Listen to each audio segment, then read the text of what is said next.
ఇక గ్రేటర్ నగారా మోగక ముందే పార్టీలో హడావిడి పెరిగిపోయింది. ఏ క్షణంలోనైనా నోటిఫికేషన్ విడుదలయ్యే అవకాశం ఉండటంతో అధికార పార్టీ అలర్ట్ అయింది. మంత్రులంతా సిటీని చుట్టేస్తూ అభివృద్ధి కార్యక్రమాల్లో బిజీగా ఉన్నారు. కార్యకర్తలు నాయకులతో మీటింగ్ కండక్ట్ చేస్తూ ముందుకు వెళ్తున్నారు.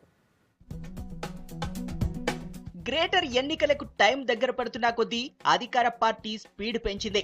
నోటిఫికేషన్ కు ముందే అభివృద్ధి కార్యక్రమాలకు శంకుస్థాపనలు, ప్రారంభోత్సవాలతో బిజీగా ఉంది. అటు నియోజకవర్గాల్లో కార్యకర్తలతో సమావేశాలు ఏర్పాటు చేస్తోంది.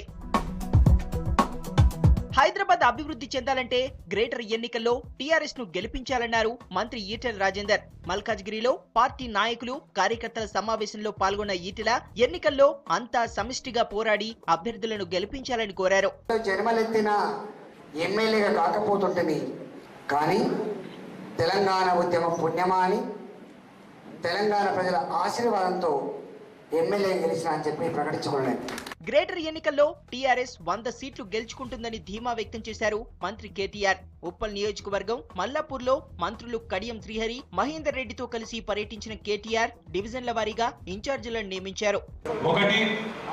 19 నెలల్లో టీఆర్ఎస్ ప్రభుత్వం హైదరాబాద్ మహానగరానికి ఏం చేసింది, రెండవది రాబోయే 5 ఏళ్లలో టీఆర్ఎస్ చేతికి జీహెచ్ఎంసీని అప్పచెప్తే ఏం చేయబోతాము. జీహెచ్ఎంసీ ఎన్నికల్లో టీఆర్ఎస్ గెలిస్తేనే అభివృద్ధి సాధ్యమన్నారు మంత్రి జగదీష్ రెడ్డి. ఎల్బీ నగర్ లో కార్యకర్తల సమావేశంలో పాల్గొన్న మంత్రి నగర అభివృద్ధి సీఎం కేసీఆర్ తోనే సాధ్యమన్నారు. హైదరాబాద్ అన్ని అవకాశాలున్న నగరం.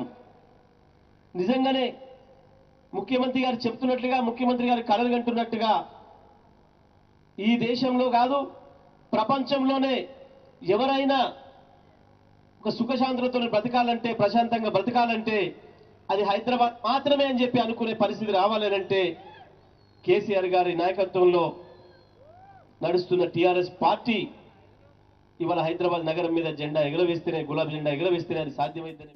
ఉప్పల్ సర్కిల్ మల్లాపూర్లోని మల్లికార్జున నగర్ కాలనీని దత్తత తీసుకుంటున్నట్టు చెప్పారు ఎంపీ కవిత. ఈ సందర్భంగా కాలనీకి చెందిన వివిధ పార్టీల కార్యకర్తలు టీఆర్ఎస్ లో చేరారు. జీహెచ్ఎంసీలో మల్లికార్జున నగర్ కాలనీ మాత్రం నా నియోజకవర్గమే అనుకుంటా. నేను చాలా ఇంట్రెస్ట్ తీసుకొని ఇక్కడ ఉండేటటువంటి అన్ని సమస్యలకు కూడా పనిచేస్తా అని చెప్తా ఉన్నాను. నోటిఫికేషన్ కు ముందే మంత్రులు, నేతలంతా సిటీ చుట్టేస్తున్నారు. జాయినింగ్స్ పై దృష్టి పెట్టారు.